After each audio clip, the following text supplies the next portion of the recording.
Hi, my friends. So we stopped at page 32 when it talked about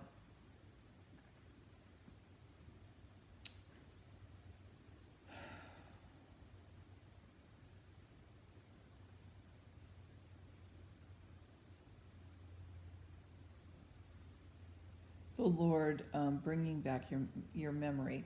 So I left off with, even so they can be reproduced when it so pleases the Lord. I will have more to say soon about this memory and its condition after death. Sense-centered people are quite incapable of believing that our state after death is like this because they don't grasp it. Sense-centered people can think only on a natural level, even about spiritual matters. This means that anything they do not sense, that is, see with their physical eyes and touch with their hands, they say does not exist, as we read in Thomas in John 20, 25, 27, and 29. Remember how Thomas said, I'm not going to believe that Jesus rose from the dead unless I could put my hand in his side. And then Jesus said, Thomas, you of little faith. Blessed are those who believe but have not seen, okay? And anyway, all right. So, nevertheless, the difference between our life in the spiritual world and our life in the natural world is considerable in regard to both our outer senses and the way they affect us, and our inner senses and the way they affect us. People who are in heaven have far more delicate senses, that is, that they see and hear and also think more discerningly than when they were in this world. This is because they are seeing in heaven's light, which vastly surpasses the world's light that they hear by way of spiritual atmosphere that vastly surpasses the atmosphere of the earth. The difference in their outer senses is like between something clear and something hidden by a cloud, like noonday light and the dimness of evening. Because it is divine truth, heaven's light enables angels' sight to notice and differentiate the slightest things.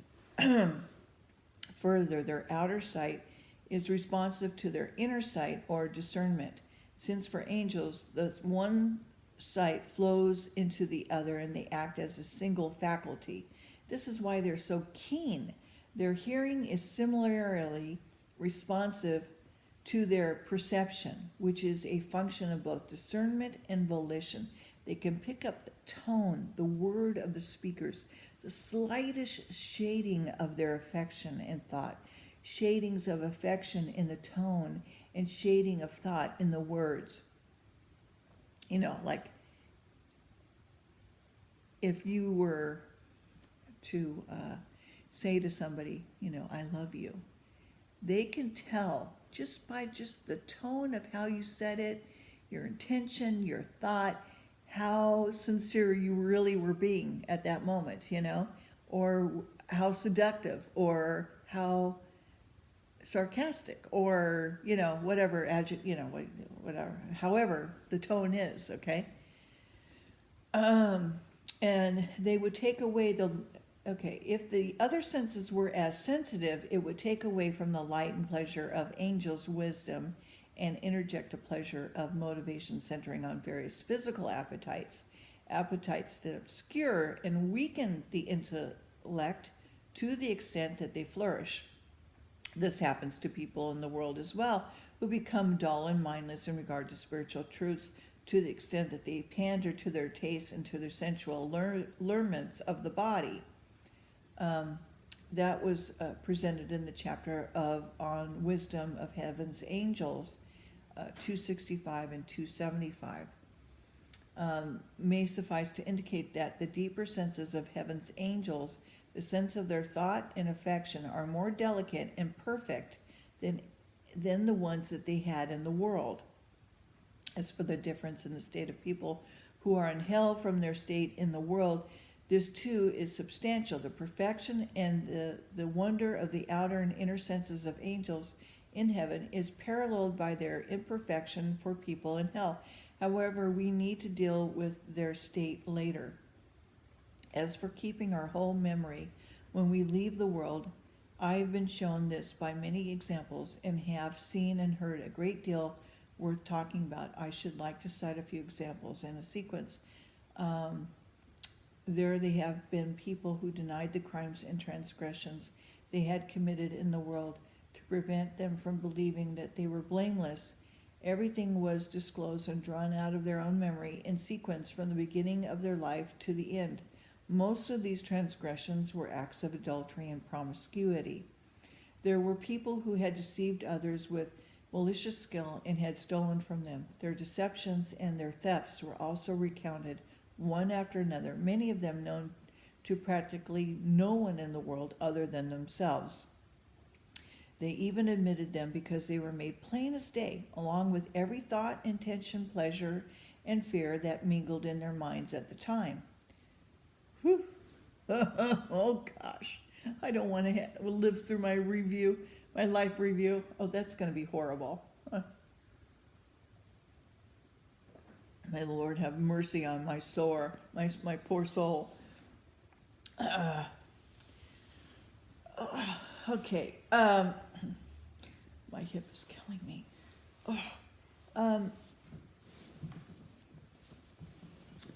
Oh boy.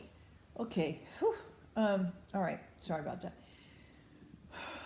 They were similarly examined from their own memories, and everything was recounted from their first taking office to the end. The detail of amount and value of the time, of their state of mind and intention, all consigned to their remembrance together, were brought to view 100 or more instances. In some cases, remarkably enough, the very diaries in which they had recorded these deeds were open and read to them page by page. They were men who had lured virgins to dishonor, violated their chastity. They were summoned to a similar judgment, and the details were drawn out of their memory and listed. The actual faces of the virgins, the other women who were present, as if they were there in person, along with the places, the words, and the thoughts.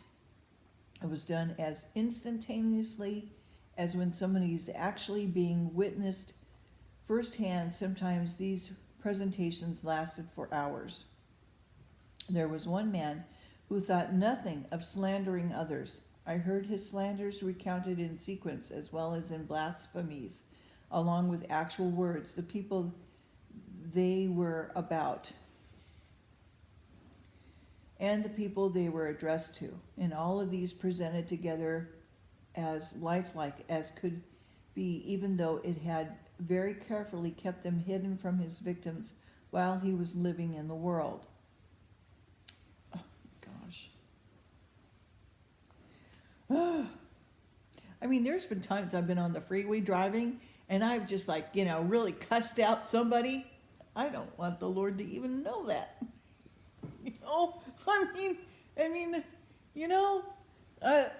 It's going to be very embarrassing. Oh my gosh, I'm in such trouble.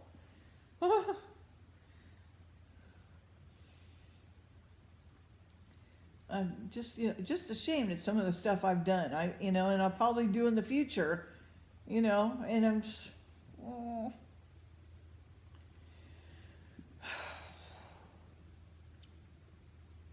anyway, okay.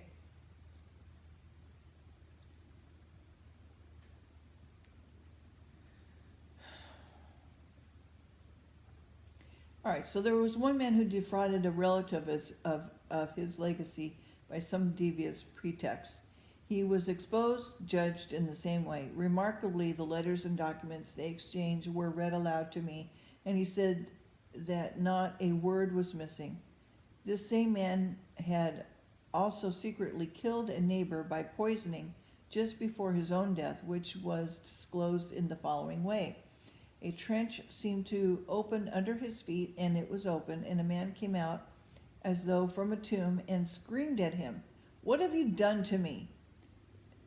Then everything was disclosed, how the prisoner had talked amicably with him and offered him a drink, what he had thought beforehand, what had happened afterward.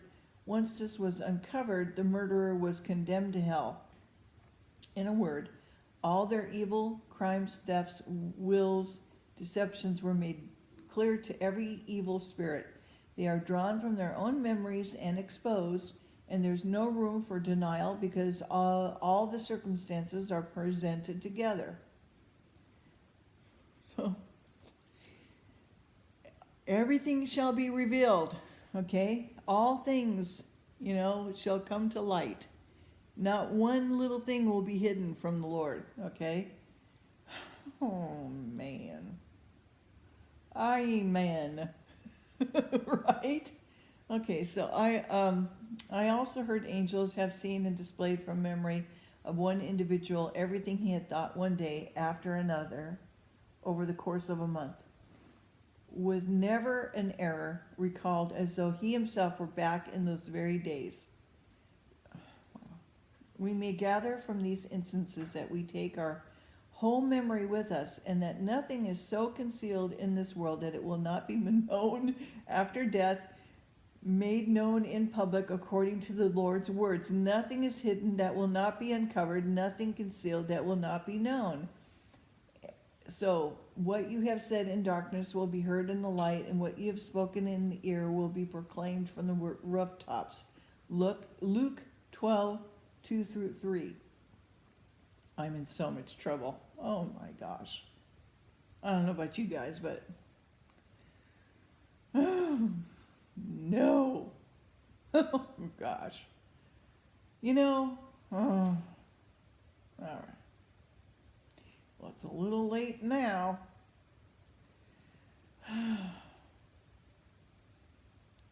Even this is being recorded.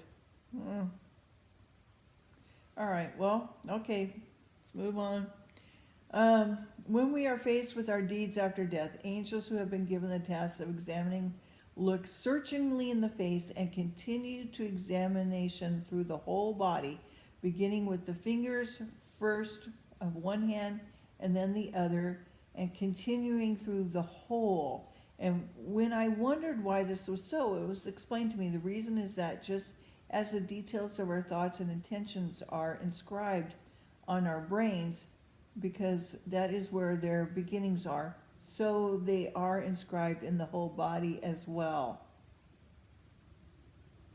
Since all the elements of our thought and intention move out into the body from their beginnings, they take definition there in the outmost forms. This is why the things that are inscribed on our memory from our intention and consequent thought are inscribed not only on the brain but also in the whole person, where they take form in a pattern that follow the pattern of the parts of the body. I could therefore see that the overall nature depended upon the nature of our intention and consequent thought, so that evil people are their own evil and good people are their own good. Good people, spirits, angels are their own good and their own truth. That is, the nature of the whole person depends on the nature of the good and truth. This is because the good constitutes our volition, and the true constitutes our intellect, and volition and intellect constitute the entire. Okay. We may also gather that this is what's meant by our book of life mentioned in the word. It is the fact that all our deeds and all of our thoughts are written on our whole person and seem as though they are read from a book when they are called out of our memory. They appear in a kind of image that our spirit is looked at in heaven's light. I would like to add to this something noteworthy about the memory that we keep after death. Something that convinced me that not just the general contents, but even the smallest details that have entered in our memory do last and are never erased. I saw some books with writings in them like earthly writings, and was told that they had come from memories of people who had written them. Not a single word was missing that had been in the book that they had written in the world. I was also told that all the least details would be retrieved from the memory of someone else, even things that the person had forgotten in the world. The reason for this was explained as well, namely that we have our outer and inner memory. The outer proper